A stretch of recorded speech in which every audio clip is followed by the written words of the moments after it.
وقال عليه الصلاة والسلام لغدوة في سبيل الله أو روحا خير من الدنيا وما فيها وقال عليه الصلاة والسلام صلوا كما رأيتموني أصلي أو كما قال عليه الصلاة والسلام. میرے انتہائی محترم دوستو، بزرگوں، بھائیوں، اس وقت کام کرنے والوں کے لیے سب سے بڑی ضرورت باعتبار پورے عالم کے وہ یہ ہے کہ ہماری کام پر بصیرت اور کام کا یقین اور کام کی عظمت دل کے اندر ہونی چاہیے. جس چیز کے اوپر بصیرت نہیں ہوتی اور جس چیز کی عظمت دل کے اندر نہیں ہوتی، آدمی اس سے فائدہ نہیں حاصل کر پاتا.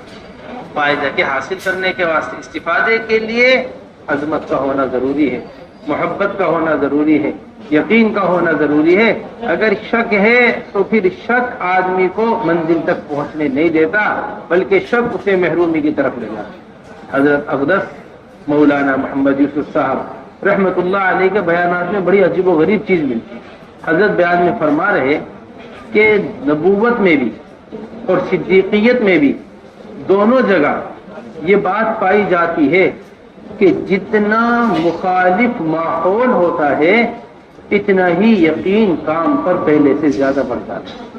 عجیب و غریب بات حضرت میں فرما رہے ہیں کہ اصل داعی وہ داعی ہے جتنی اس کی مخالفت کی جائے اتنا ہی اس کا یقین کام پر بڑھتا چلا جائے. اور یہ نبوت میں بھی پائی جاتی ہے چیز اور صدیقیت میں بھی پائی جاتی ہے. حضور اکرم صلی اللہ علیہ وسلم کو چچا جان نے ملوایا ابو طالب نے کہ دیکھو تمہاری قوم ہمارے پاس آئی ہے اور وہ یہ کہہ رہی ہے کہ تم ہمارے معبودوں کو غلط مت کہو، تم ہمارے اس طریقے کو غلط مت کہو، تم کوئی نئی بات نہ لاؤ.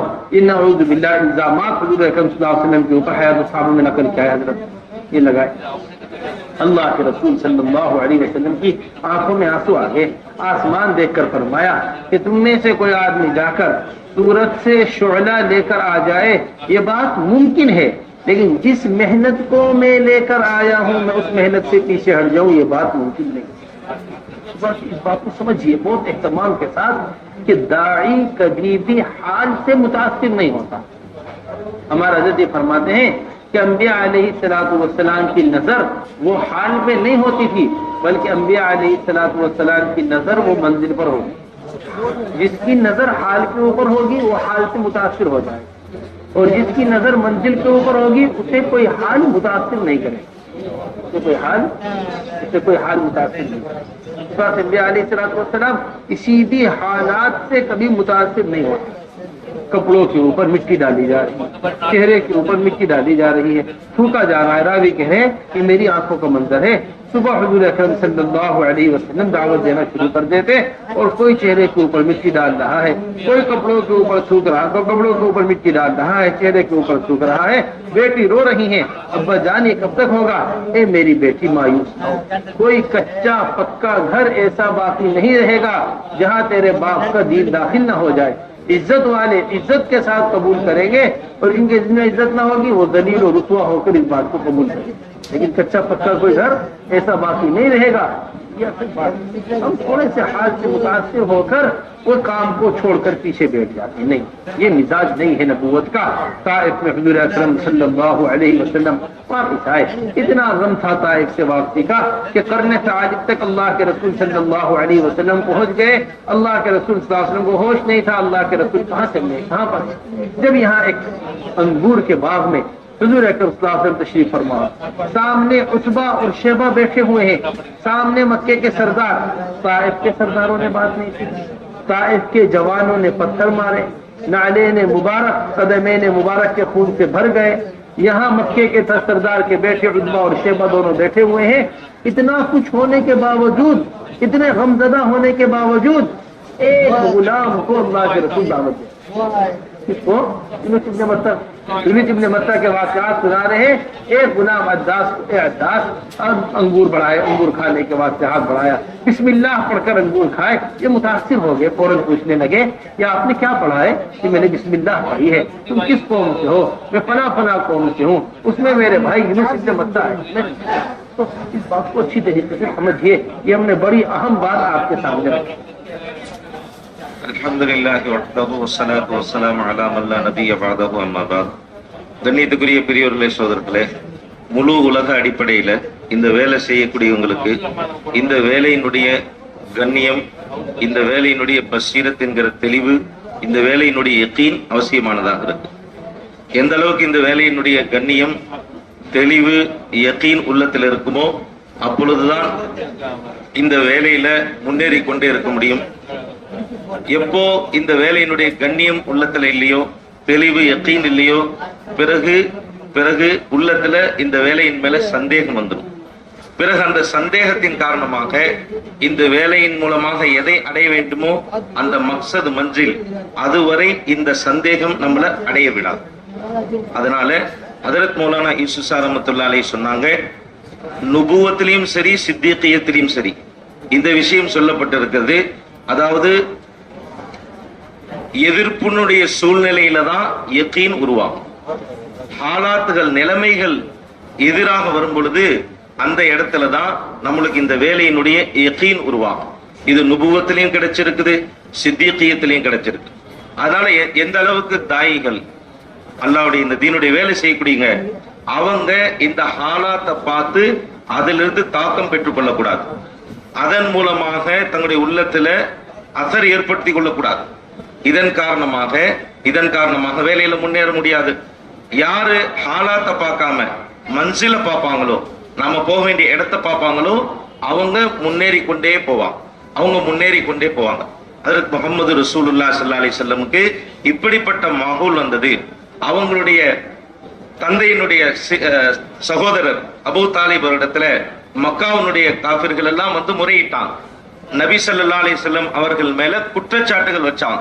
நீங்க எங்களுடைய தெய்வங்களை திட்டாதீங்க, நீங்க எங்களுடைய மார்க்கத்தை குறை சொல்லாதீங்க என்பதாக என்னென்ன எல்லாமே இல்லையோ அதை எல்லாத்தையும் சொன்னாங்க, குற்றச்சாட்டுகள் முன் வச்சாங்க. அப்ப அந்த நேரத்துல முஹம்மது ரசூலுல்லாஹி சொன்னாங்க, நபி ஸல்லல்லாஹு அலைஹி வஸல்லம் அவர்களுடைய தெளிவு, நபி ஸல்லல்லாஹு அலைஹி வஸல்லம் உடைய பார்வை அந்த மஞ்சளின் மீது இருந்தது, மக்சதின் மீது இருந்தது. அப்ப நபி ஸல்லல்லாஹு அலைஹி சொன்னாங்க, நீங்க சூரியனிலிருந்து வீசக்கூடிய ஒளி கதிர்களை கொண்டு வந்து கூட கொடுக்கலாம், அது கூட சாத்தியம், என்னால இந்த வேலையை விட முடியாது என்பதாக சொன்னாங்க. இப்ப தாயிகளுக்கு ஹாலாத்தின் மீது அவர்களுக்கு பாதகமான சூழ்நிலையில தான் யகீன் உருவாகும். அவங்களுக்கு அதுல உறுதித்தன்மை ஏற்படும். ரசூலுல்லாஹி ஸல்லல்லாஹு அலைஹி வஸல்லம் அவங்க காலையிலிருந்து இரவு வரை வேலை செஞ்சுட்டே இருக்கிறாங்க, தீனுடைய வேலை. ராவி சொல்றாங்க, சில பேர் நபி அவர்களுடைய ஆடையின் மீது மண்களை தூவினாங்க, நபி அவர்களுடைய முகத்துல மண்ணை அள்ளி தூக்கி வீசினாங்க, நபி அவர்களுடைய முகத்துல துப்புனாங்க. இது எல்லா நிலைமைகள். நபி அவர்களுடைய குழந்தை பார்த்துட்டு, பெண் குழந்தை அழுகிறான், அதை பார்த்துட்டு சொன்னாங்க, என்னுடைய மகளே, நீ இதை பார்த்து கை சேதப்பற்றாத, இதை பார்த்து மனசு விட்டுறாத. ஒரு காலம் வரும், அந்த காலத்துல உன்னுடைய தந்தை கொண்டு வந்த இந்த மார்க்கம் எல்லா வீடுகள்லையும், அது சாதாரண குடிசை வீடாக இருந்தாலும் சரி, கோபுரமாக இருந்தாலும் சரி, எல்லா வீடுகள்லையும் இதை அல்லாஹ் நுழைக்காமல் விடமாட்டான். என்ன நுழையும் பொழுது யார் கண்ணியத்தோடு இருக்கிறாங்களோ அவங்க கண்ணியத்தோடு இதுல நுழைவாங்க, யார் கண்ணியத்தை விரும்பலையோ அவங்க கேவலப்பட்டு இதுல நுழைஞ்சே தீருவாங்க என்று ஆதர் சொன்னாங்க. அதே போல தாயிஃபோட பயணம் சாதாரணமானது இல்ல. பலவிதமான ஹாலாத் முஹம்மது ரசூலுல்லாஹி ஸல்லல்லாஹு அலைஹி வஸல்லம் அங்குள்ள தலைவர்கள் பேச்ச கேட்கல, வாலிபர்கள் அடிச்சாங்க. இந்த அளவுக்குன்னு சொன்னா நபி அவர்கள் திரும்பி வரும் பொழுது ரொம்ப நேரம் வரைக்கும் தாங்க எந்த பக்கம் போயிட்டு இருக்கிறோம், எங்க நடந்து போயிட்டு இருக்கோம் தெரியாத அளவுக்கு நபி அவர்களுடைய நிலைமை ஆயிப்போச்சு. நபி அவர்களுடைய உடம்புல அடி, அதன் காரணமாக ரத்தம் ஏற்பட்டு அவருடைய கால்கள், 2 கால்களும் நிறைஞ்சு போச்சு, 2 செப்பல்களும் இருக்குது, அப்படி ரத்தத்தால நிறைஞ்சு போயிடுச்சு. அந்த சந்தர்ப்பத்துல ஒரு தோட்டத்துல உட்கார்ந்தாங்க ரசூலுல்லாஹி ஸல்லல்லாஹு அலைஹி வஸல்லம், திராட்சை தோட்டத்துல. அப்போ அங்க உத்பா இருக்கான், ஷைபா இருக்கிறான். ஒரு பக்கம் மக்காவுடைய அந்த காஃபிர்கள், இன்னொரு பக்கம் தாயிஃபினுடைய அவர் தலைவர்கள், அவங்க பேச்ச கேட்கல, வாலிபர்கிட்ட அடிச்சாங்க. இத்தனை நிலைமை காலையிலிருந்து சாயந்தரம் வரைக்கும். அந்த நிலைமையில ரசூலுல்லாஹி ஸல்லல்லாஹு அலைஹி வஸல்லம் அங்க இருக்கக்கூடிய ஒரு பணியால் அடிமை, அந்த அடிமைக்கு தாவத் கொடுக்கிறான். அத்தாஸ் என்கிற அடிமை அந்த அடிமைக்கு தாவத் கொடுக்கிறான். அந்த சந்தர்ப்பத்துல அந்த அத்தாஸ் இருக்கிறாரே, அவர் சாப்பிடும் போது பிஸ்மில்லா சொல்லி சாப்பிட்டார். அப்புறம் ரசூலுல்லாஹி ஸல்லல்லாஹு அலைஹி வஸல்லம் கேட்டாங்க, நீங்க என்ன சொல்லி சாப்பிட்டீங்க? சொன்னாங்க பிஸ்மில்லான்னு சொல்லி. பிறகு இது எப்படி தெரியும், நீங்க எந்த ஊருக்காரரு, எந்த கபீலாக்காரரு? அவர் சொன்னார், நான் இன்னென்ன கோத்திரத்தார், இன்னென்ன ஊர். உடனே ரசூலுல்லாஹி ஸல்லல்லாஹு அலைஹி வஸல்லம் சொன்னாங்க, என்னுடைய சகோதரர் யூனுஸ் இப்னு மத்தா அங்கதான் இருந்தாங்க என்பதாக சொல்லி அவருக்கு தாவத் கொடுத்தாங்க. ஆக கணவன்களுக்குரிய சொல்லி ஹாலாத்துகள்ல தான் தாய்களுக்கு இந்த வேலையில யகீன் உண்டாகும், அதே போல உறுதி ஏற்படும். அதனால தாய்கள் ஹாலாத்தை கொண்டு மாறிடக்கூடாது, ஹாலாத்துல முத்தாசிர் ஆயிடக்கூடாது. நம்முடைய நோக்கம், நம்முடைய பார்வை மக்சதின் மீது இருக்கும். पूरे आलम के एतबार से इस वक्त काम करने वालों को और खास तौर से जिम्मेदारों को जो अपने अमले को मुतवज्जे करने की जरूरत है बातिल से मुकाबले के लिए, वो आमाल दावत के जरिए ही हो सकता है। इसको अच्छी तरीके से दिल के अंदर समझना चाहिए और समझना चाहिए। हमारा हज़रत बड़ी अहम बात इसके ऊपर फरमाते हैं कि इस जमाने में, बल्कि हर जमाने में, बातिल का जो सबसे पहला हमला होता है वो लालच का हमला होता है। बातिल लालच देकर अपनी तरफ बुलाता है गरीब तबके के। बातिल जब लालच से मायूस होता है तो फिर ये खौफजदा आदमी को करता है। सबसे पहला हमला लालच का हमला, दूसरा हमला खौफ का हमला। अब्दुल्लाह इब्न हुज़ाफा रज़ी अल्लाह तआला अन्हु ये दुश्मन की सरहद पर काम कर रहे हैं, मुल्क रूम की सरहद पर। रूम के बादशाह तागिया ने अब्दुल्लाह इब्न हुज़ाफा रज़ी अल्लाह तआला को पकड़ लिया। अब पकड़कर सबसे पहली चीज जो अब्दुल्लाह इब्न हुज़ाफा के सामने पेश की वो लालच पेश की। और क्या पेश की? लालच पेश की। क्या कहा कि अगर आप हमारी बात को मान लेते हैं तो हम आपको अपनी बादशाहत में शामिल कर देंगे। फरमाने लगे, सिर्फ तुम्हारी बादशाहत नहीं, अरब की सारी बादशाहत भी मुझे मिले, मैं पलक झपकने के बकदर हुजूर अकरम सल्लल्लाहु अलैहि वसल्लम के लाए हुए दीन को नहीं छोड़। ये दीन के ऊपर इस्तिकामत, ये दीन के ऊपर मजबूती, ये दीन के ऊपर जमना जो था, ये अपने दीन की दाई, अपने दीन की तरफ दावत देना और एक एक हुजूर अकरम सल्लल्लाहु अलैहि वसल्लम के अमल को लेकर सारे आलम में फिरना, इसकी वजह से दीन के ऊपर इस्तिकामत की बुनियादी वजूहात। हज़रात सहाबा रज़ियल्लाहु अजमईन ऐसे अपने दीन के दाई हुआ करते, ऐसे अपने दीन के क्या थे, अपने दीन के ऐसे दाई की इस्तिकामत। नंबर दूसरी चीज और बड़ी बुनियादी चीज, जब बातिल खौफज़दा, जब बातिल मायूस हो जाता है लालच से, अब ये खौफज़दा खौफ पैदा करता है। हम सबसे पहले मरहले पर ही फिसल जाते हैं। हम तुम्हें नौकरी देंगे, तुम्हें ऐसा लिबास पहनना पड़ेगा, हम तुम्हें नौकरी देंगे, तुम्हें नमाजें अपने औकात से बदलनी होंगी, हम तुम्हें नौकरी देंगे, तुम्हें ऐसे चेहरे रखने होंगे। ऊपर से लेकर नीचे तक पूरा मुसलमान बदल गया एक मामूली सी नौकरी के लालच में। वजह क्या बनी है कि अपने दीन की तरफ बुलाने वाला नहीं, अपने दीन की तरफ क्या नहीं है, नहीं बुलाने वाला। हमारा जो फरमाते दावत दाई के लिए बतौर तरकीज है, मदऊ के लिए बतौर तरकीज। ये तरकीज जो है ये नेज़े का गाड़ना, इस तरह जमीन पर नेज़ा गाड़ दिया जाता है, इस तरह दावत देने से बात दिल के अंदर गड़ जाती है, बात दिल के अंदर उतर जाती है।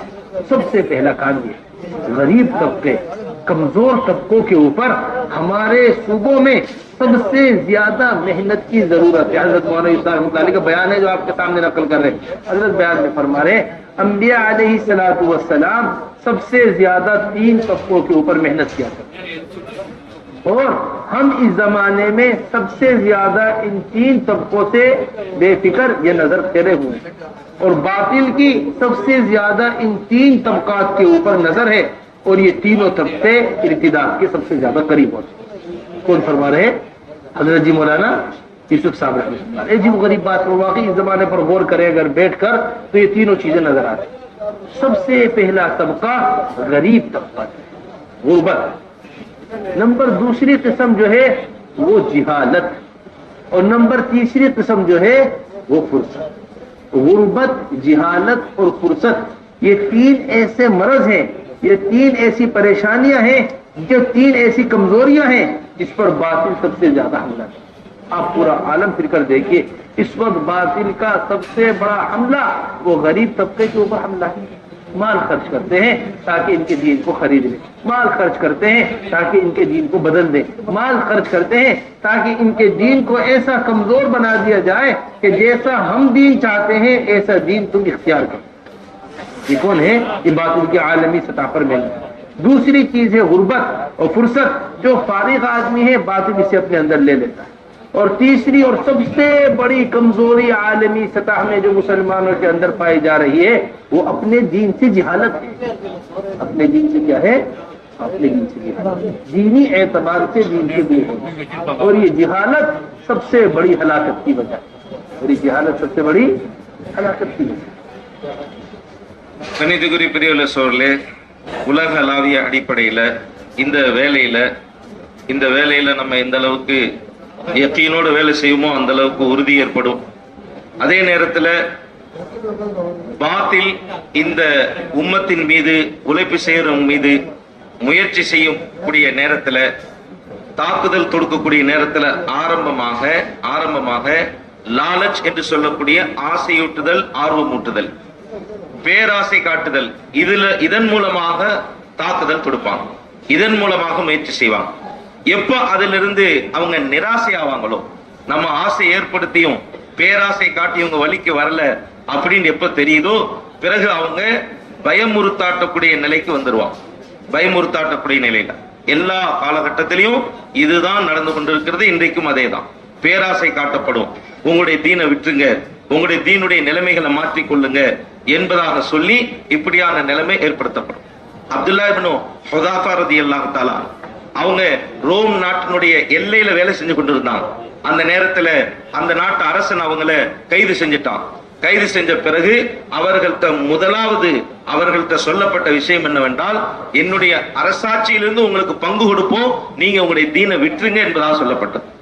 அப்ப ஹஜ்ரத் சொன்னாங்க, அப்துல்லா இப்னு ஹுதாஃபா ரலியல்லாஹு அவர்கள், நீங்க உங்களுடைய அரசாட்சியிலிருந்து பங்கு கொடுக்கிறது மட்டும் இல்ல, முழு இந்த அரபனுடைய அரசாட்சியையும் நீங்கள் கொடுத்தால் கூட என்னுடைய கண் இமை சிமட்டும் நேரம் கூட என்னுடைய முஹம்மது ரசூலுல்லாஹி ஸல்லல்லாஹு அலைஹி வஸல்லம் அவர்களுடைய தீனை நான் விட்டுக் கொடுக்க மாட்டேன் என்று சொன்னார். தாய் எவ்வளவு தாவத் கொடுக்கிறாரோ, தன்னுடைய தீன் பக்கம் அழைப்பு கொடுக்கிறாரோ, தன்னுடைய முஹம்மது ரசூலுல்லாஹி ஸல்லல்லாஹு அலைஹி வஸல்லம் சுன்னத்துடைய அடிப்படையில தன்னுடைய எல்லா அமல்களையும் செய்து கொண்டு மற்றவங்களுக்கு தாவத் கொடுக்கிறாரோ, அவர்களுடைய உள்ளத்துல உறுதித்தன்மை ஏற்படும், இஸ்திகாமத் ஏற்படும், ஸ்திரத்தன்மை ஏற்படும். அந்த ஸ்திரத்தன்மையின் மூலமாகத்தான் தன்னுடைய தீனை பாதுகாத்துக் கொள்ள முடியும். தன்னுடைய தீனிலிருந்து விலகி செல்வதிலிருந்து நம்ம பாதுகாத்துக் கொள்ள முடியும். அதனால தாவத் இருக்கிறதே மற்றவங்களுக்கு தர்கீப் யாருக்கு கொடுக்கப்படுறதோ, மாறாக யாரு தாயியா இருக்கிறாங்களோ அவங்களுக்கு இந்த தாவத் இருக்குதே அது ஸ்திரமாக ஆகிவிடுகிறது, ஸ்திரமாக ஆகிவிடுகிறது உள்ளத்துல. அதன் காரணமாக இவங்களிடத்துல இஸ்திகாமத் இருக்கு. அதனால பெரியோர்களே சகோதரர்களே, இன்றைக்கு பாத்திலுடைய தாக்குதல் அப்படிங்கிறது, அவர்களுடைய உழைப்பு அப்படிங்கிறது 3 தபகாக்களின் மேல, 3 தரப்பினர் மேல ஏற்படுது என்பதாக ஹஜ்ரத் மௌலானா யூசுப் ஷா ரஹ்மத்துல்லாஹி அலைஹி தங்களுடைய பயானத்தில் எழுதிக்கிறாங்க. இது ரொம்ப ரொம்ப முக்கியமான விஷயம், ரொம்ப யோசிக்க வேண்டிய விஷயம், ரொம்ப ஒரு நாசுக்கான விஷயமா இருக்கிறது. அதுல சொன்னாங்க 3 வகையான தரப்பினர் இருக்கிறாங்க. இந்த 3 வகையான தரப்பினர் தான் தீனை விட்டு தூரமா இருக்கிறாங்க. இன்னும் சொல்ல போனா எதிரிகள், காபிர்கள் அவர்களுடைய உழைப்புக்கு இலக்காக இருக்கிறாங்க. நாமனும் இவர்கள் 3 பேரின் பக்கம் நாமும் நம்முடைய சிந்தனைகளை செலுத்தாமல் இருக்கிறோம். அந்த 3 தரப்பினர் யார் அப்படின்னு சொன்னா அதுல கரீப் தபகா, அதாவது ஏழ்மையானவங்க, உலக ரீதியில அவங்க இடத்துல எந்த விதமான பணம் காசு இல்லாத அந்த மக்கள் இருக்கிறாங்க. இவங்க மேல அதிகமான உழைப்பு நடக்குது. அவங்க இடத்துல துன்யாவுடைய ஆசை காட்டப்பட்டு உங்களுக்கு வேலை கொடுப்போம், நீங்க உங்களுடைய உடைகளை மாற்ற வேண்டியது இருக்கும். நான் உங்களுக்கு வேலை கொடுப்போம், நீங்க உங்களுடைய தொழுகையினுடைய நேரங்களை மாற்றிக்கொள்ள வேண்டியது இருக்கும். நாங்க உங்களுக்கு வேலை கொடுப்போம், நீங்க உங்களுடைய தீனை நாங்கள் சொல்ற மாதிரி தேர்ந்தெடுக்க வேண்டியது இருக்கும். இப்படியாக சொல்லி அந்த முதலாவது தபக்கான் மேல உழைப்பு செய்யப்படுகிறது. அதே போல 2வது தரப்பினர் யார் என்று சொன்னால் ஜிஹாலத்துல உள்ளவங்க, அறியாமையில உள்ளவங்க. தீனுடைய அடிப்படையில ஜிஹாலத்துல யார் இருக்கிறாங்களோ மிகப்பெரிய அபாயத்துல இருக்கிறாங்க. இவங்க மேலேயும் உழைப்பு செய்யப்படுகிறது. 3வது இருக்கிறது ஃபுர்சத். யாரெல்லாம் சும்மா இருக்கிறாங்களோ, யாரெல்லாம் ஃபாரிகா இருக்கிறாங்களோ, யாரெல்லாம் வேலை இல்லாம இருக்கிறாங்களோ அவங்களையும் பாத்தில் தன் பக்கம் இழுத்துக் கொண்டிருக்கிறது. அவங்களையும் பாத்தில் ஆக உழைப்புங்கிறது நாம இந்த 3 பேரின் பக்கம், இந்த 3 தரப்பினர் பக்கம் நம்முடைய சிந்தனைகளை செலுத்தவே இல்லை, நம்முடைய திசை ஆக்கவே இல்லை, நாம இவங்களை விட்டு தூரமா இருக்கிறோம். ஆனா பாத்தில் இந்த 3 தரப்பினர் மேல உழைப்பு செஞ்சு கொண்டே இருக்கிறான். काम के ऊपर इस्तिकामत, काम के फवायद और काम पर जमना ये उस वक्त तक नहीं हो सकता जब तक काम के मिजाज से ना हो। हर काम का एक मिजाज हो, जब उस मिजाज से काम हट जाता है तो फिर काम करने वाले भी काम से हट जाते हैं। काम का मिजाज ये सबसे बुनियादी चीज। हमारे हज़रत फरमाते हैं कारे नबूवत के वास्ते सबसे बुनियादी शर्त वो मिजाज नबूवत का होना है। इसके वास्ते कारे नबूवत, नबियों वाले काम के वास्ते नबियों वाला मिजाज चाहिए। हजरत मौलवी साहब फरमाया करते थे एक होता है मिजाज सियासत, एक होता है मिजाज नबूवत। ये काम मिजाज सियासत से नहीं चलेगा, ये काम तो मिजाज नबूवत से चलेगा। क्या फर्क है दोनों? मिजाज नबूवत, मिजाज सियासत में अमले से काम करवाया जाता है। सियासी लोग आपको कभी भी मुश्किल जगह पर नजर नहीं आए। कोई हादसा आ गया, कोई बात पेश आ गई, कोई मुश्किल घड़ी आ गई, कोई मुश्किल वक्त आ गया, कोई मुश्किल परेशानी आ गई, ऐसे में वो आखिर में आते हैं जब काम निमट जाता है। और मिजाज नबूवत ये है कि मुश्किल घड़ी में नबी अपने अमले से आगे नजर आते। मुश्किल घड़ी में कोई भी मुश्किल घड़ी ऐसी नहीं होगी जहाँ हुजूर अकरम सल्लल्लाहु अलैहि वसल्लम अपने सहाबा से पीछे हो। हर जगह हुजूर अकरम सल्लल्लाहु अलैहि वसल्लम आगे, हर जगह पर आगे।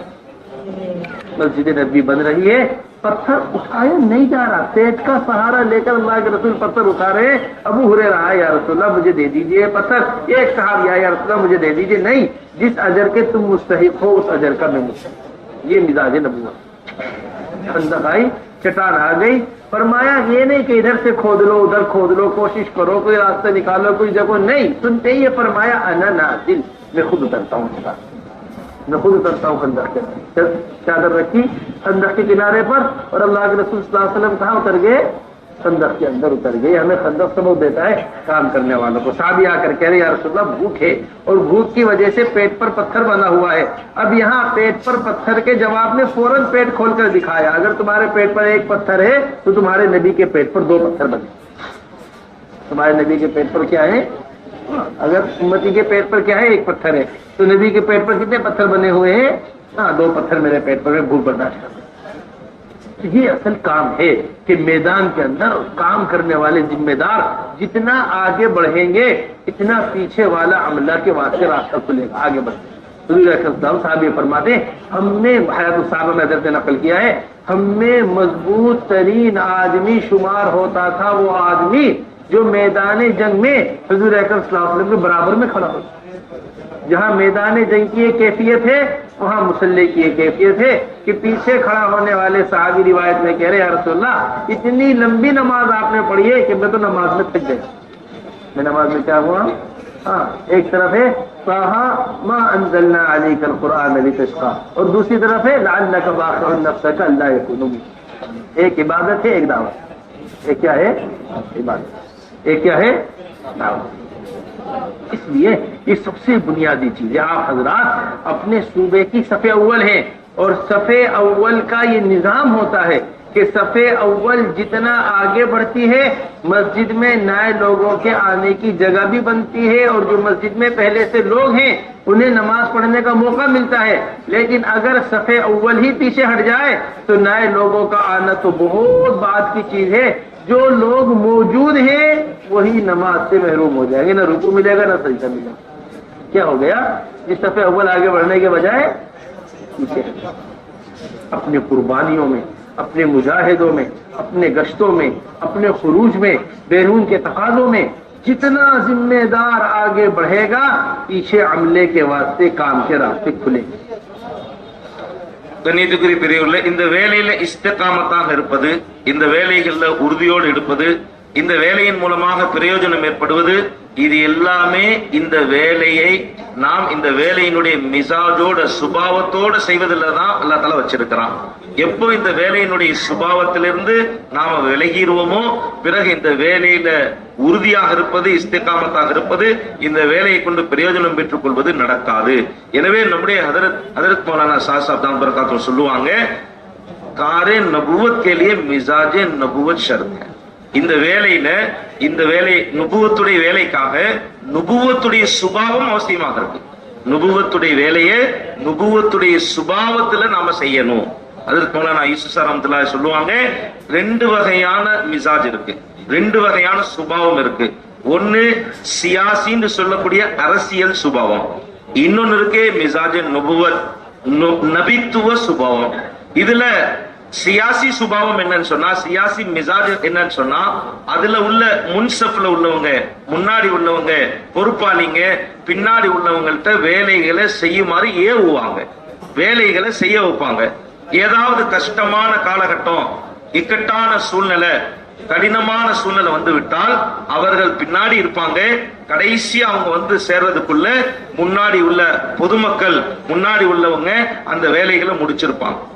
ஆனா மிசாஜே நுபுவத்துங்கிறது, நுபுவத்துடைய நபித்துவ சுபாவம் அப்படிங்கிறது இருக்குது, எல்லா கஷ்டமும் வர்றதுக்கு முன்னாலே, எல்லா சிரமங்களும் வர்றதுக்கு முன்னாலே, இக்கட்டான சூழ்நிலை வர்றதுக்கு முன்னாலே முஹம்மது ரசூலுல்லாஹ் ஸல்லல்லாஹு அலைஹி வஸல்லம் சஹாபாக்களுக்கு முன்னாடி இருப்பான், சஹாபாக்களுக்கு முன்னாடி இருப்பான். எந்த நிலையிலையும் சீரத்துல பார்க்கவே முடியாது. ஏதாவது ஒரு கஷ்டம் வந்தது, சிரமம் வந்தது, இக்கட்டு வந்தது, அந்த நேரத்துல ரசூலுல்லாஹ் ஸல்லல்லாஹு அலைஹி வஸல்லம் பின்னாடி இருந்தாங்க, இப்படி ஒரு இடத்துல கூட பார்க்க முடியாது. மஸ்ஜித் நபவியுடைய கட்டுமானம் நடந்து கொண்டு இருக்குது, அந்த நேரத்துல எல்லாரும் வேலை செஞ்சுட்டு இருக்கிறாங்க. ரசூலுல்லாஹ் ஸல்லல்லாஹு அலைஹி வஸல்லம் ஒரு மிகப்பெரிய கல்லு, அதை தன்னுடைய வயிறோடு சேர்த்து அதை அப்படி கடினமான முறையில் தூக்குறாங்க. அபூ ஹுரைரா ரலியல்லாஹு வந்தாங்க, யார சொல்லலாம் நீங்க ஏன் செய்றீங்க, நான் தூக்குறேன். இன்னொரு சஹாபி வந்தாங்க, யார சொல்லலாம் நான் தூக்குறேன்.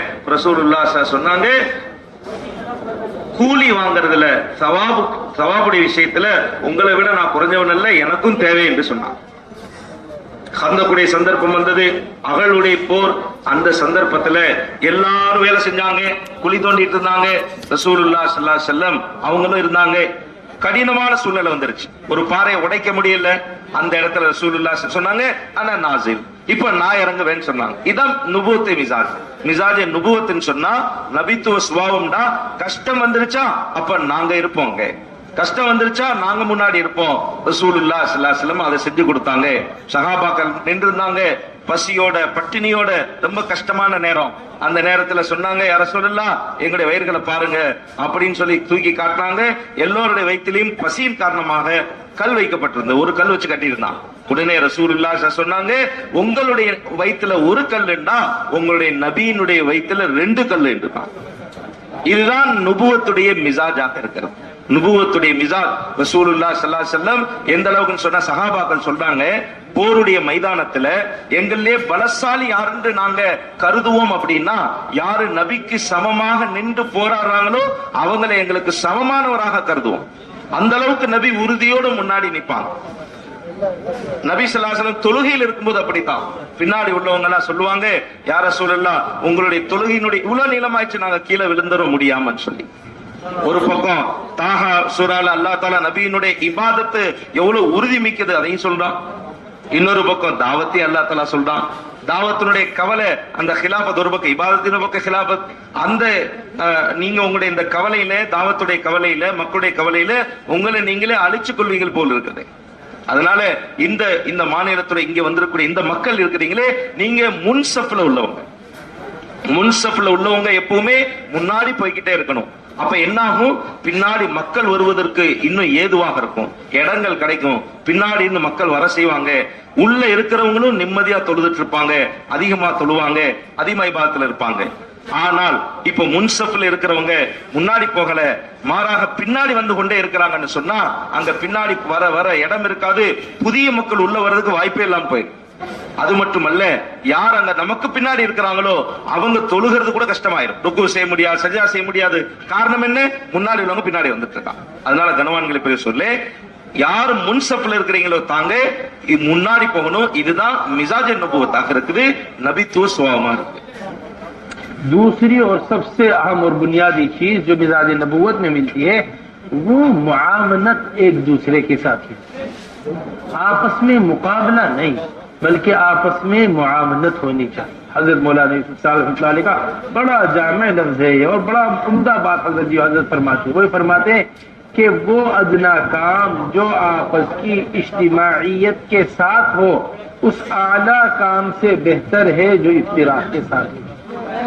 جہاں افتراق ہوتا ہے وہاں غیبتیں چلتی ہیں، اور غیبتیں ساری نیکیاں کھا جاتی ہیں، اور غیبتیں ساری نیکیاں۔ کیسی پیارا جملہ یہ حضرت مولانا یوسف صاحب رحمۃ اللہ علیہ کا حجاز مقدس کا بیان ہے مدینہ منورہ میں حضرت۔ اس واسطے حضور اکرم صلی اللہ علیہ وسلم نے ہر حال میں ساتھیوں کو ساتھ لے کر چلنا اور ساتھیوں کے اندر اجتماعیت اور محبت کو باقی رکھنا یہ سب سے بنیادی چیز ہے۔ ہم اپنے ذمہ داروں کے ساتھ اجتماعیت کے ساتھ سمٹ کر رہیں، ہم اپنے کام کرنے والے پرانے ساتھیوں کے ساتھ اہتمام کے ساتھ رہیں۔ پرانے ساتھی دماغ کی طرح ہوتے ہیں اور نیا عملہ وہ اعضاء کی طرح ہوتا ہے۔ اعضاء ہوتا ہے نا جسم کے، ہاتھ ہے، اب کوئی یہ نہیں کہے گا، ہاتھ یہ نہیں کہہ سکتا کہ جی میرے اندر اتنی مضبوطی ہے کہ مجھے دماغ کی ضرورت نہیں ہے، پیر یہ نہیں کہہ سکتا کہ میرے اندر اتنی مضبوطی ہے کہ مجھے دماغ کی ضرورت نہیں ہے۔ ہمارے پرانے بوڑھے ہو گئے ہیں، انہیں کام نہیں ہوتا، ہم کام کر کے دکھائیں گے، ان سے مشورہ نہیں ہوتا، ہم مشورہ کر کے دکھائیں گے، ان سے چلنا پھرنا نہیں ہوتا، ہم چل پھر کر دکھائیں گے۔ نہیں، یہ ایسا نہیں۔ مضبوط سے مضبوط عضو بھی اگر دماغ سے کٹ جاتا ہے تو اسے مفلوج کہا جاتا ہے۔ کیا ہو گیا اس کے اوپر؟ فالج ہو گیا۔ کیوں ہو گیا فالج؟ کیوں جی اس کا تعلق دماغ سے ختم ہو گیا، نہ ہلنے کے قابل رہا نہ کرنے کے قابل، دوسروں کی تو کیا ضرورت پوری کرتا، خود اپنی ضرورت پوری کرنے کے قابل نہیں رہا، دوسروں کی تو کیا۔ اس لیے میرے محترم دوستو یہ بات اچھی طریقے سے اللہ کا بڑا فضل ہے۔ ہم ابھی تمل ناڈو کے اجتماع میں شرکت کی، تمل ناڈو کی کارگزاری سنی، آپ حضرات کے ساتھ جو سے اختلاط ہوا، آپ حضرات کے احوال لیے، آپ حضرات کے ساتھ مستقل بیٹھنا ہوا، آپ کے صوبے کے اندر جانا ہوا۔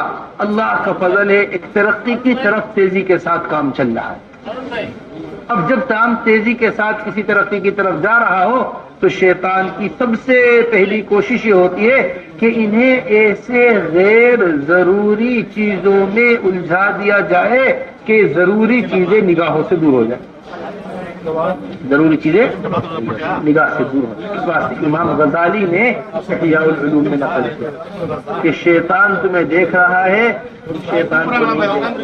شیطان تمہاری گھات میں ہے، تم شیطان کی گھات میں نہیں، شیطان تمہاری دشمنی یاد رکھے ہوئے ہے، تم شیطان کی دشمنی کو بھول گئے، شیطان کی دشمنی کو۔ ویسے اس بات کے اوپر آدمی کو ہمارا کام کرنے والا جو عملہ ہے، کام کرنے والے جو ساتھی ہیں، یہ یکسو ہو کر کام کی طرف متوجہ ہوں اور اتنا صبح سے لے کے شام تک اپنے آپ کو انفرادی دعوت کے اندر، صبح سے لے کے شام تک دعوت کے تقاضوں کے اوپر، صبح سے لے کے شام کے تقاضوں اپنے دعوت کے امور کے اوپر اتنا اپنے آپ کو مشغول رکھیں کہ سر کھجانے کی فرصت نہ باقی، سر کھجانے کے اندر ہے۔ صاحب مشکات نے باب قائم کیا ہے باب الوساوس، بڑی زبردست بات نقل کی ہے۔ اس میں کہا ہے کہ شیطان سب سے پہلا وسوسہ ڈالتا ہے وہ کفر کا وسوسہ ڈالتا ہے۔ کس کا وسوسہ ڈالتا ہے؟ کفر۔ اس میں کامیابی نہیں مل پاتی، پھر اگلا حملہ کرتا ہے بدعت کا، کیونکہ بدعت ایسی چیز ہے کہ اسے انسان غلط کو صحیح سمجھ کر کرتا ہے۔ اگر انسان صحیح غلط کو غلط سمجھے تو اس کے چھوڑنے کی امید ہے، لیکن اگر غلط کو ہی صحیح سمجھ لے تو چھوڑنے کی امید ختم ہو جاتی ہے۔ اس میں کامیابی نہیں ملتی، اب کبائر کی طرف آدمی کو لے کر آتا ہے، کبیرہ گناہوں کی طرف۔ کبیرہ گناہوں میں کامیابی نہیں ملتی تو صغیرہ گناہوں کی طرف انسان کو متوجہ کرتا ہے۔ صغیرہ گناہوں میں کامیابی نہیں ملتی تو اشتغال بالمباحات، ایسے مباح کاموں میں آدمی کو لگانے کی کوشش کرتا ہے کہ وہ عبادت سے محروم ہو جائے، عبادت کا موقع نہ لے۔ جب اس میں بھی شیطان کو کامیابی نہیں ملتی تو پھر شیطان کا آخری حملہ اعلیٰ سے ادنا پر لے کر آنے کا ہوتا ہے۔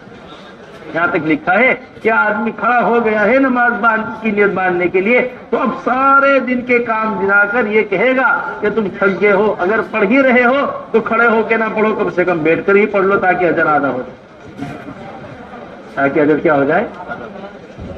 سوچیے تو مشکات کی روایت ہے कि फजर में उठने वाला आदमी जो फजर की नमाज पढ़ने के बाद से उठ रहा है, शैतान उसे इस तरह सुलाता है जिस तरह माँ बच्चे को थपथपी देकर सुलाती है। हमारी बात बहुत इत्तेमाम जिसका नकल कीजिए।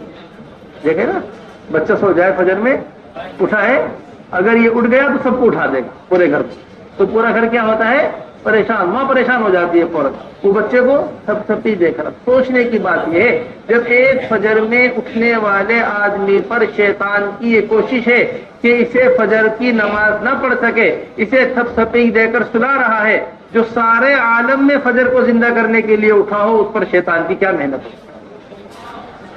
यानी सारे आलम में नमाज को जिंदा करने का, सारे आलम में दीन की फिक्र को लेकर फिरने के वास्ते अपने घर को उठाए, उसके ऊपर शैतान की क्या मेहनत। கணிதக்குரிய பெரியவர்ல சொல்லு. இரண்டாவது அடிப்படையான விஷயம் இருக்கே, இந்த வேலையில நமக்கு மத்தியில முஆமனத் என்று சொல்லக்கூடிய ஒருத்தருக்கு ஒருத்தர் உதவி செய்து கொள்ளுதல். இந்த வேலையில எப்ப முன்னேற முடியும்னு சொன்னா, ஒருத்தருக்கு ஒருத்தர் உதவிகள் செய்வதன் மூலமாகத்தான் முன்னேற முடியும். மாறாக ஒருத்தருக்கு ஒருத்தரை எதிர்த்து நின்று கொண்டு ஒருத்தருக்கு ஒருத்தர் முகாபலா செய்து கொண்டிருந்தால் இந்த வேலையில முன்னேற முடியாது. ஹஜ்ரத் மௌலானா யூசுஃப் ரஹ்மத்துல்லாஹி அலைஹி ரொம்ப அருமையான ஒரு விஷயம் சொல்லுவாங்க, ரொம்ப பொருத்தமான ஒரு விஷயம் சொல்லுவாங்க. உங்களுடைய ஒற்றுமையோட நீங்க செய்யக்கூடிய சின்ன காரியம் இருக்குதே, சின்ன அமல் இருக்குதே, அது நீங்க ஒற்றுமை இல்லாம செய்யக்கூடிய நிறைய காரியங்களோட, பெரிய பெரிய காரியங்களோட உங்களுக்கு சிறந்ததாக இருக்கும் என்று சொல்லுவாங்க. நீங்க ஒற்றுமையோட இஸ்திமாயத்தோட ஒரு சின்னதா ஒரு விஷயம் செய்யறதுக்கு, அது இஸ்திமாயத் இல்லாம நீங்க செய்யற பெரிய காரியங்களோட உங்களுக்கு சிறந்ததாக இருக்கு. மாறாக உங்களுக்கு மத்தியில இஃப்திராக்னு சொல்லக்கூடிய பிரிவினைகள் வந்து விட்டால், பிறகு நீங்க ஒருத்தருக்கு ஒருத்தர் புறம் பேசுவதில் ஈடுபடுவீங்க. பிறகு இந்த புறம் பேசுற இந்த கீபத்திற்கு உங்களுடைய எல்லா நன்மைகளையும் அழித்து விடும். அதனால கனவான்களே, பெரியவர்களே, நீங்க உங்களுடைய பொறுப்புதாரிகளோட சாத்திகளோட சேர்ந்து இருந்து வேலை செய்யும்.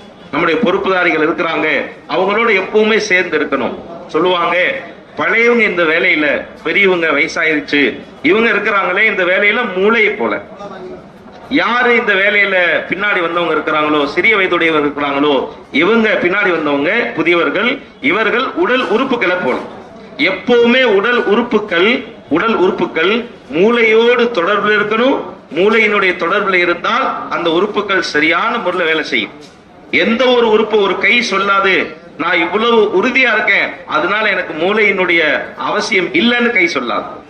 கால் சொல்லாது மூளையினுடைய அவசியம் எனக்கு தேவையில்லை, நான் உறுதியா இருக்கேன் சொல்லவே சொல்லாது. ஒரு கால் அப்படி மூளையிலிருந்து அந்த உறுப்பு துண்டிக்கப்பட்டு விட்டால், அந்த உறுப்புக்கும் அந்த மூளைக்கும் கனெக்ஷன் இல்லைன்னு சொன்னா, பிறகு அந்த உறுப்பு இருக்கே அது ஊனமுற்றதாக மாறி, அதனால அசைய முடியாது, அதனால எந்த வேலையும் செய்ய முடியாது. மற்றவங்களுக்கு என்ன உதவி செய்யறது, அந்த உறுப்பு தானாக இயங்குறதுக்கே முடியாம போயிடும். அதனால கண்ணியத்துக்குரிய பெரியோர்களே, நாமும் இந்த வேலையில இருக்கும் பொழுது நம்முடைய பழையவங்களோட நாம சேர்ந்து இருக்கணும். அவங்க மூல மாதிரி, நாம உறுப்புகள் மாதிரி இல்ல. இப்படி இல்ல, அவங்கனால மஷூரா செய்ய முடியல, நான் மஷூரா செஞ்சு காட்டுறேன். அவங்கனால குரூஜ் போக முடியல, நாங்க குரூஜ் செஞ்சு காட்டுறோம்.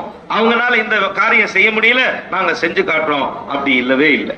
கணவான்கள் பெரியவர்களே, நாம எப்பவுமே அல்ஹம்துலில்லாஹ் அவங்களோட சேர்ந்து இருக்கணும்.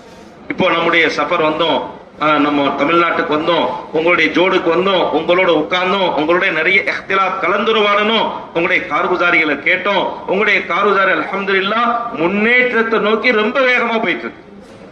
முன்னேற்றத்தை நோக்கி அல்ஹம்துலில்லாஹ் ரொம்ப வேகமா போயிட்டு இருக்கு. ஆனா இந்த நேரத்துல ஷைத்தான் இருக்கிறானே, தேவையில்லாத விஷயங்களை வச்சு உங்களுடைய உள்ளங்கள்ல குழப்பங்களை உண்டாக்குறான். உங்களுடைய உள்ளங்கள்ல குழப்பத்தை ஏற்படுத்தக்கூடியதாக மாறிடுவான். அதனால இந்த நேரத்துல நம்முடைய வேலைகள் நல்ல உயர்ந்த நிலையில போயிட்டு இருக்குது. ஷைத்தான் இருக்கிறானே, இப்படியான நிலையில வஸ்வாசுகளை போட்டு இப்படி செஞ்சிருவான். கிதாப் மிஷ்காத்துல ஒரு பாபு இருக்கு, பாபுல் வசாவிஸ், அதாவது ஷைத்தானுடைய ஊசலாட்டங்கள் சம்பந்தமா. அதுல இருக்கு ரொம்ப ஒரு அருமையான விஷயம் சொல்லப்பட்டிருக்கு. ஷைத்தான் என்ன செய்வானா, அடியார்களை முதலாவதாக குஃபுருடைய ஊசலாட்டத்தை போடும். ஏதாவது வகையில இவர் காபிராயிரணும், பிறகு அதிலிருந்து தப்பிச்சு வந்துட்டாரு, அதுல அவர் மாட்டலைன்னு சொன்னா, அடுத்ததாக ஷைத்தான் என்ன செய்வான் அப்படின்னு சொன்னா, பிதாத் சம்பந்தமாக ஊசலாட்டத்தை போடுவான். எப்படியாவது பிதாத்துல மாட்டிடணும், அதாவது பிதாத் இருக்கிறது எப்படிப்பட்டதுன்னு சொன்னா, அது ஒரு தவறுன்னு விளங்கிட்டா ஓகே, சரின்னு விளங்கிட்டா சரிதான். ஆனா தவற சரின்னு விளங்கிட்டா பிறகு அவருக்கு வெளியே வர்றதுக்கு வாய்ப்பே இல்லாம போயிடும். ஷைத்தான் என்ன செய்வான், ரெண்டாவது எப்படியாவது பிதத்துல அவரை மூழ்கடிக்கணும்னு நினைப்பான். இப்ப அதுல இருந்து ஒருத்தர் வெளியே வந்துட்டாருன்னு சொன்னா பெரும்பாவங்களை சிக்க வைக்கிறது சம்பந்தமான ஊசலாட்டங்களை போடுவான். இப்ப அதுலயும் அவர் மாட்டல, சிறிய சிறிய பாவங்கள்ல ஈடுபடுவதற்காக ஊசலாட்டத்தை போடுவான். பிறகு அதுலயும் அவரு மாட்டல என்று சொன்னால் ஆகுமான காரியங்கள்ல ஈடுபட வைப்பான். இபாதத்துகளை விட்டு மஹ்ரூமாக்கிடுவான்.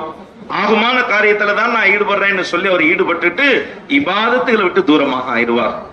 அதையும் தாண்டி அவர் வந்துட்டார்னு சொன்னா அல்லா தர்ஜான்னு ஒண்ணு இருக்குல்ல, ஒரு காரியத்திலையும் உயர்ந்த தர்ஜா, அதுல இருந்து கொஞ்சம் கீழே இறக்கி அதனால கொண்டு வந்து விட்டுருவான். நின்னு தொழுதுட்டு இருப்பாரு, இப்ப அவரை உட்கார்ந்து தொழுக வச்சிருவான். நின்னு தொழுதுட்டு இருப்பாரு, அவரை என்ன செய்வான், உட்கார்ந்து தொழுக வச்சிருவான். இப்படியாக ஷைத்தான் இருக்கிறானே, இப்படியான நிலையில தேவையில்லாத விஷயங்கள்ல நம்மள மூக்க நுழைய வச்சு நம்முடைய சிந்தனைகளை திருப்ப முயற்சி செய்வான். இமாம் கஸாலி ரஹ்மத்துல்லாஹி அலைஹி சொன்னாங்க, ஷைத்தான் அது மட்டும் இல்ல, ஷைத்தான் வந்து ஃபஜருக்கு தூங்கிட்டு இருக்கிற பொழுது தூங்குறதுக்கு எழுந்திருக்க நினைக்கிறாரு. அப்ப அந்த நேரத்தில் என்ன செய்வான், ஷைத்தான் என்ன செய்வான், தூங்க வைப்பான். எந்த மாதிரி தூங்க வைப்பான், எப்படி ஒரு குழந்தைய தாய் தட்டி கொடுத்து, ஏன்னா அந்த சின்ன குழந்தை இருக்குதே முழிச்சிருச்சுன்னு சொன்னா அது மட்டும் தூங்காம இருக்காது, பாக்கி எல்லாரையும் வீட்டுல இருக்கிற எல்லாரையும் எழுப்பி விட்டுரும். அந்த மாகுலே கொஞ்சம் கெடுத்து போட்டுரும். அதனால அந்த அம்மா என்ன செய்வாங்க, தாயார் அந்த குழந்தைய வந்து தட்டி கொடுத்து அப்படி நெஞ்சோட அணைச்சு அந்த குழந்தையை தூங்க வைப்பாங்க. அது மாதிரி ஷைத்தான் தூங்க வைக்கிறான். யார் ஃபஜருக்கு எந்திரிக்கும் நினைக்கிறாங்களோ அவங்கள தூங்க வைக்கிறான். அதே நேரத்தை கொஞ்சம் யோசிச்சு பாருங்க, பூரா உலகத்தில் உள்ள அத்தனை முஸ்லிம்களும் எந்திரிச்சு தொழுகக்கூடியவங்களாக ஆயிரணும் என்று நினைக்கக்கூடிய ஒரு தாய்க்கு அவன் எவ்வளவு முயற்சி செய்வான்.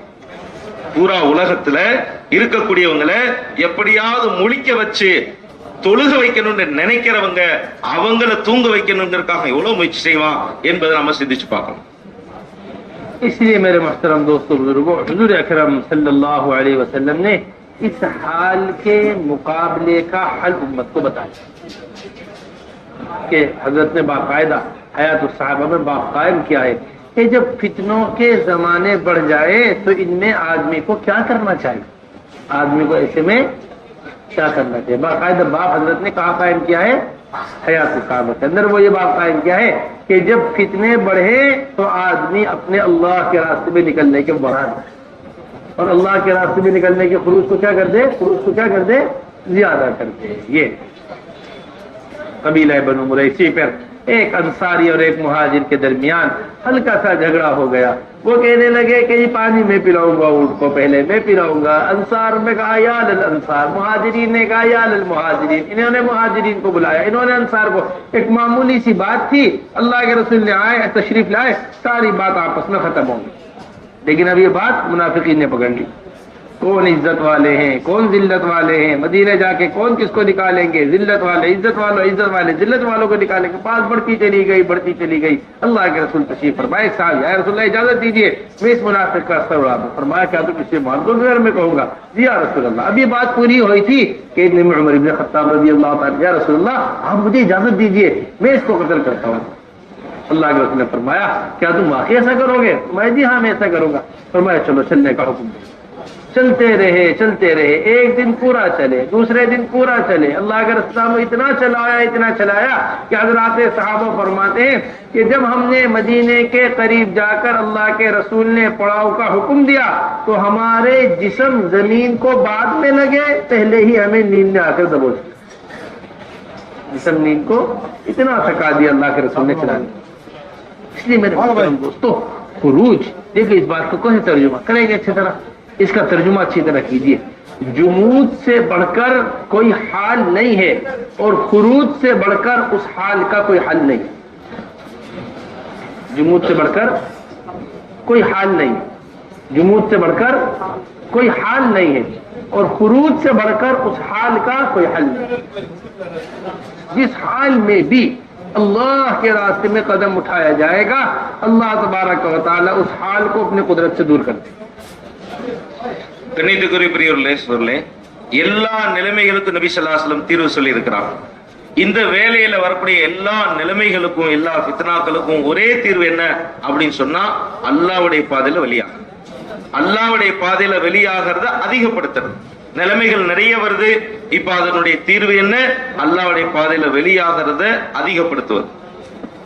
ஒரு போரினுடைய சந்தர்ப்பத்துல ஒரு அன்சாரி சஹாபி, ஒரு முஹாஜிர் சஹாபி, அவங்க இடத்துல ஒரு சின்ன விஷயம், தண்ணி குடிப்பாட்டுற விஷயத்துல நான் தான் முதல்ல செய்வேன்னு சொன்னாங்க. இவங்க சொன்னாங்க நான் செய்வேன்.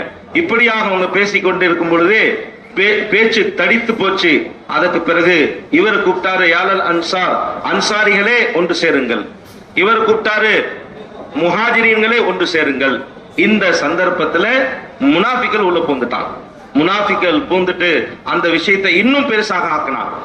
யாருன்னு பாத்திரலாம், நம்ம மதீனாக்காரங்க, நம்ம அன்சாரிகள், நாம யாரு கண்ணியமானவங்க யாரு இழிவானவங்க, நாம திரும்ப ஊருக்கு போன பிறகு கண்ணியமானவங்க எல்லாம் சேர்ந்து இந்த இழிவானவங்களை பூரா வெளியாக்குவோம் அப்படி எல்லாம் பேச ஆரம்பிச்சிட்டான். இப்படி பேசி பேசி சண்டை முத்தி போச்சு. ஒரு கட்டத்துல சண்டை வர்ற மாதிரியான ஒரு நிலைமை. அப்புறம் ரசூலுல்லாஹி ஸல்லல்லாஹு அலைஹி வஸல்லம் வந்தாங்க. அப்போ அந்த நேரத்துல இதை விசாரிச்சுட்டு இருக்கும் பொழுதே சஹாபாக்கள் சொல்ல ஆரம்பிச்சாங்க, அந்த முனாஃபிக்கள் சம்பந்தமா அவங்களுடைய தலையை நான் சீவிடுறோம், நாங்க வெட்டிடுறோம். அது உமர் இப்னு கத்தாப் சொன்னாங்க. வந்து சொன்னாங்க நான் இவருடைய தலையை சீவிடுறேன்னு சொல்லி. உடனே ரசூலுல்லாஹி ஸல்லல்லாஹு அலைஹி வஸல்லம் சொன்னாங்க, உண்மையா அப்படி செய்வீங்களா கேட்டா ஆமான்னு சொன்னாங்க. உடனே ரசூலுல்லாஹி ஸல்லல்லாஹு அலைஹி வஸல்லம் அந்த ஜமாத்தை அங்க இருந்து உடனடியா கிளம்ப சொன்னாங்க. உடனே கிளம்புங்க, பிறகு கிளம்புங்கன்னு சொன்னாங்க.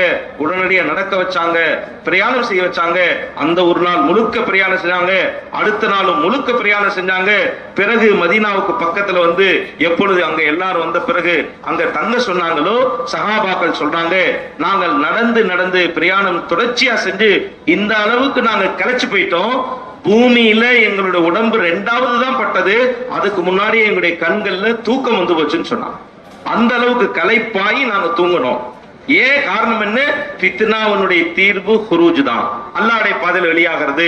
அதனால ரசூலுல்லாஹி ஸல்லல்லாஹு அலைஹி வஸல்லம் அந்த ஹாலாத் வந்த உடனே சஹாபாக்களை வெளியாக்குனாங்க, ஆக்கி கொண்டே இருந்தாங்க.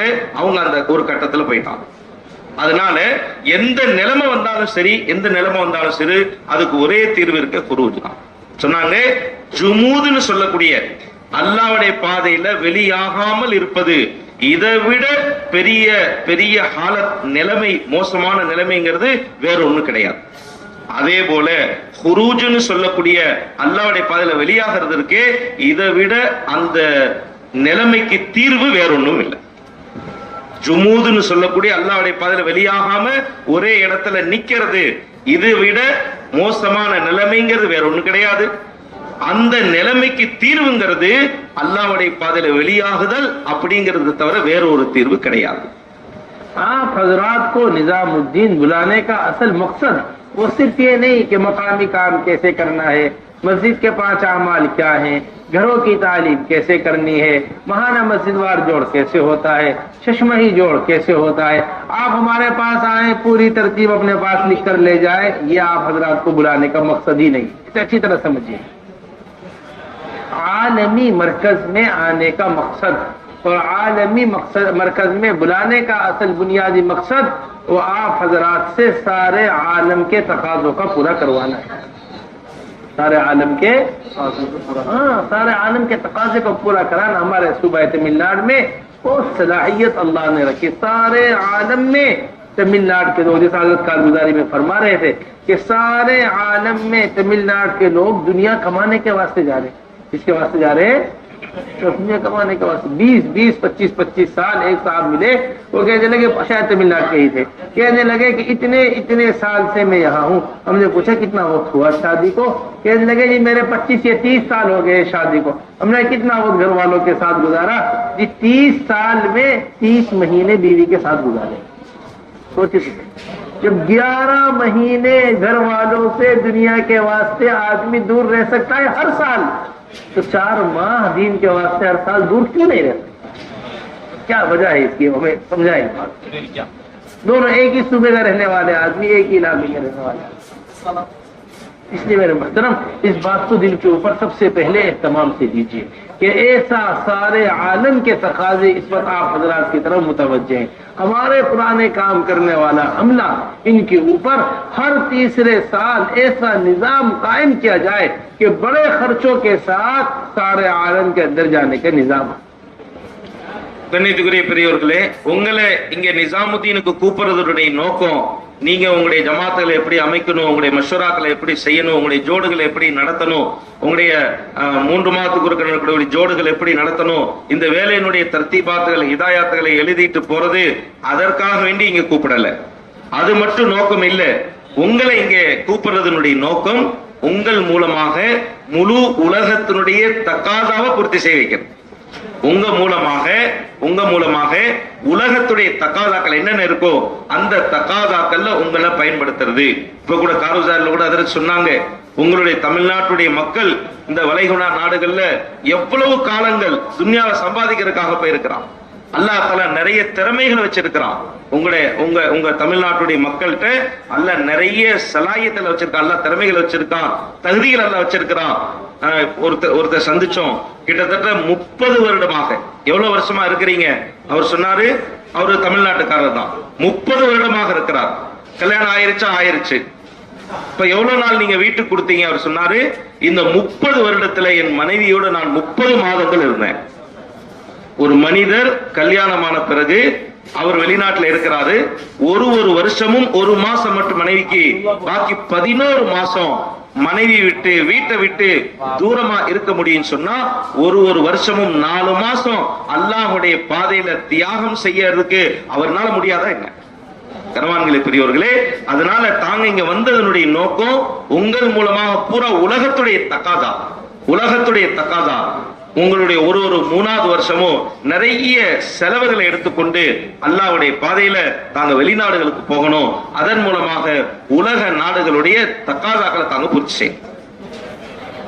कितने उलमा हजरात खास तौर से साल लगाए हुए तशरीफ लाए। देखिए, हमारा तो साल लगाए हुआ कोई आलिम ऐसा बाकी ना रहे जो दूसरे साल के लिए तैयार ना हो, और दूसरा साल लगाया हुआ कोई आलिम ऐसा बाकी ना रहे जो तीसरे साल के लिए तैयार ना हो। இங்க எத்தனை உலமாக்கள் இருக்காங்க, அவங்களும் கவனத்துல வைங்க. நம்மள எந்த ஒரு ஆலிமும் வருடம் கொடுத்தவங்களாக இருந்தா அவங்க 2வது வருடம் கொடுக்காமல் ஒரு ஆலிம் கூட முதல் வருஷம் கொடுத்தவங்க இருக்கக்கூடாது. அதே போல 2ஆம் வருடம் கொடுத்த உலமாக்கள்ல ஒருத்தர் கூட 3வது வருடம் கொடுக்காமல் இருக்கக்கூடாது. இந்த நிலைமையில உங்களுடைய தர்த்தீபுகளை தஷ்கீல்களை அமைச்சு கொள்ளணும். सबसे पहले दूसरा साल लगा हुए सारे उलमा अपनी जगह पर खड़े होकर इरादे करें कि इंशाअल्लाह हम तीसरे साल के लिए तैयार हैं। அதனால இப்போ இந்த மஜ்மால இருக்கக்கூடிய 2வது வருடம் கொடுத்த உலமாக்கள் தங்களுடைய இடத்துல இருந்து எந்திரிச்சு நின்று 3வது வருடத்துக்காக கொஞ்சம் தயாராகுங்க இன்ஷாஅல்லாஹ். कौन है दूसरा साल लगाए हुए उलमा? माशाअल्लाह माशाअल्लाह माशाअल्लाह, वाह जी वाह, वाह जी वाह, वाह जी वाह, 50 के करीब हो गए दूसरे साल लगाए हुए, माशाअल्लाह। और साल वाले कौन है? साल वाले भी दूसरे साल के लिए सब खड़े हो जाए। साल लगाए हुए उलमा हजरात दूसरे साल के लिए முதல் வருஷம் கொடுத்தவங்க 2வது வருஷத்துக்காக வேண்டி எந்திரிச்சு நில்லுங்க. முதல் வருஷம் கொடுத்த உலமாக்கள் இருந்தா 2வது வருஷத்துக்கு எந்திரிச்சு நில்லுங்க. माशाअल्लाह माशाअल्लाह, वाह वाह वाह वाह वाह। ऊपर भी है इंसान, ये सब तरतीब बना लें बैठ कर का। अब हमारे पूरे मजमे के अंदर जितना 3 मरतबा 4 माह लगाए हुए साथी है, वो बैठे बैठे इरादा कर ले कि इंशाअल्लाह हमें बैरून जाना है। அதே போல இந்த மஜ்மால 3 சில்லா முடிச்சவங்க இன்ஷா அல்லாஹ் வெளிநாட்டுக்காக நாங்க தயாராவோம்னு சொல்லி உட்கார்ந்த நிலையிலே நியத் செய்து கொள்ளுங்க இன்ஷா அல்லாஹ். கை தூக்குங்க. माशाअल्लाह माशाअल्लाह, वाह वाह वाह वाह वाह, अल्लाह बेहद मुबारक। सालाना तरतीब हमारी ऐसी होनी चाहिए जो सालाना खुरूज कर रहे हैं, हर साल का जिनका खुरूज है। एक साल अपने कमजोर सूबे के कमजोर अजला के अंदर, अपने सूबे के कमजोर अजला के अंदर, दूसरे साल का खुरूज दीगर सूबों के कमजोर अजला के अंदर, और तीसरे साल का खुरूज वो मुल्क से बाहर 5 माह बैरून के लिए। और ये सारे खुरूज तमाम से 4-4 महीने के ही होने चाहिए। நம்முடைய குரூஜுடைய தர்த்தீப் என்னவா இருக்கணும்? பழைய உங்களுடைய 1வது வருஷம் உங்களுடைய 4 மாசம் உங்களுடைய மாநிலத்தில் உள்ள பலகீனமான ஜில்லாக்கள்ல டிஸ்ட்ரிக்ட்களுக்கு நீங்க கொடுக்கணும். 2வது வருஷத்துடைய குரூஜ் இருக்கு உங்களுடைய இணைப்பு மாநிலத்துடைய பலகீனமான ஜில்லாக்கள்ல கொடுக்கணும். 3வது வருஷம் நீங்க 4 மாசம் 5 மாசம் வெளிநாடுகளுக்கு ஆண்டி போகணும். இந்த வருடாந்திர உங்களுடைய குரூஜுடைய தர்த்தீப் முழுக்க நீங்க 4 மாசமாகவே ஆக்கிக் கொள்ளணும். ஒரு வருஷமும் 4 மாசம் இதே தர்த்தீப்ல ஆக்கிக் கொள்ளணும். और इस बात का पूरी तरीके से हमारा पूरा सूबा तमिलनाडु अज़म करे कि ये हजरात जो इस वक्त हमारे जोड़ में आए हैं और वो हजरात जिनसे हम बाकायदा इनके सूबे में जाकर हमने मुलाकात की है, पुराने काम करने वाले अमला, पुराना काम करने वाले साथी, ये 2-2 महीने लेकर निजामुद्दीन आए। निजामुद्दीन आना कोई बरकत के वास्ते नहीं है सिर्फ, बल्कि निजामुद्दीन आना पूरे आलम में हरकत के वास्ते है, ताकि इन हजरात से सारे आलम में हरकत हो दी। அதே போல இங்க எத்தனை நபர்கள் தாங்க வந்திருக்கீங்களோ, அதே போல நாங்க அங்க வந்தப்போ எத்தனை நபர்கள் அங்க எங்களை சந்திச்சாங்களோ, நாங்க அவங்க முன்னாடி இருந்தோமோ, நீங்க எல்லாரும் இன்ஷா அல்லாஹ் நியத் செய்யுங்க, ஒரு வருடமும் நீங்க நிசாமுதீனுக்கு 2 மாசம் எடுத்துக்கொண்டு இங்க வரணும் இன்ஷா அல்லாஹ். இங்க வர்றது பரக்கத்துக்காக இல்ல, மாறாக உங்கள் மூலமாக பூரா உலகத்துல ஹரக்கத் ஏற்படணும், வேலை உண்டாகணும், அதுக்காக வேண்டி வரணும் இன்ஷா அல்லாஹ். तैयार है सब इंशाअल्लाह? எல்லாரும் தயாரா இன்ஷா அல்லாஹ்? अल्लाह ताला बहुत मुबारक फरमाए, அல்லாஹ் கபூல் செய்யும்.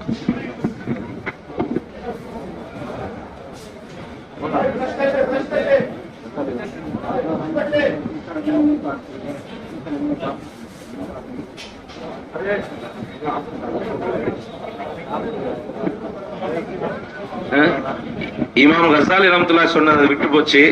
அவங்க சொன்னாங்களாம், கிதாப்ல எழுதி இருக்கு, ஷைத்தான் உங்களை பார்க்கறான், நீங்க அவனை பார்க்கறது இல்ல, நீங்க அவனை எதை பார்க்கறதா, நீங்க அவனுடைய சூழ்ச்சிகளை பார்க்கறது இல்ல, அவன் உங்களை பார்த்து கொண்டு இருக்கிறான் அப்படிங்கிற விஷயம் சொன்னாங்க.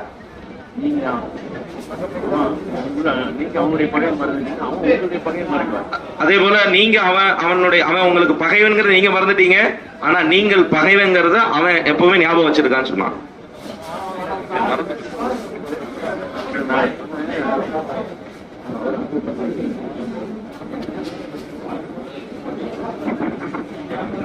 ஜி இப்போ உட்கார்ந்து பாக்கி இருக்கிறதெல்லாம் பூர்த்தி செய்து கொள்ளுங்க. இந்த குருஜுடைய தர்த்தீப், 2 மாசத்துடைய தர்த்தீப், இங்க இருந்தே நம்ம என்ன செய்யணும், அசாயங்கள் எடுக்கணும். ஏற்கனவே நம்ம பொறுப்புதாரி வந்து உங்க முன்னாடி சொன்னாங்க, இங்க இருந்தே வெளிநாட்டுடைய ஜமாத்துகள் அசாயம் நம்ம எடுத்துக்கொள்ளணும். செய்வோமா இன்ஷா அல்லாஹ்?